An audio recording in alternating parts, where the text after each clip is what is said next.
মঞ্চত অহাষাৰ প্ৰতিযোগী জাৰ্ণু বৰা।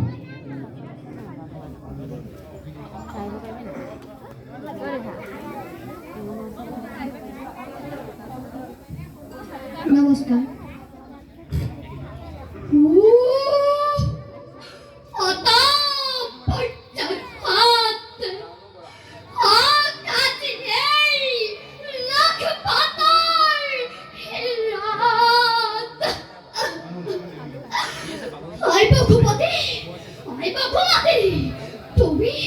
তুমি এতিয়াও তীৰ্থ হোৱা নাই কিয়?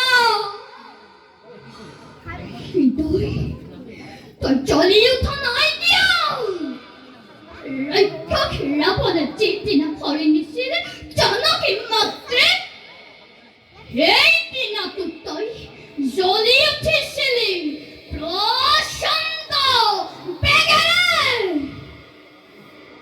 কিন্তু আজি কিয় ৰাজ্যধন পৰিহৰি ত্যাগ কৰি দেশৰ উৰ্বিলাক ৰাজকাৰেকত তোমাৰ বাবেই মেৰিয়াই লৈছিলো পৰিণতে দাদা বাকলি পাখং। কিন্তু কিয় দিলা তুমি মোক এনে নিষ্ঠুৰ আদেশ? এয়াই নেকি প্ৰতিদান লক্ষপদক তোমাৰ? বনৰ মাজত দেৱী জানকী সুধিব যেতিয়া মোক, দেশৰ লক্ষ্মণ হিংস্ৰ জন্তুৰে পৰিপূৰ্ণ এই বনৰ মাজতে কেনে যাম, ক'ত থাকিম?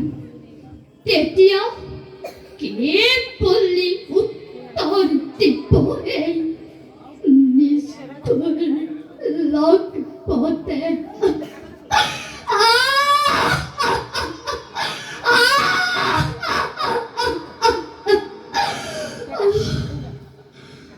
নাই নাই, মই আৰু বিচলিত হ'লে নহ'ব।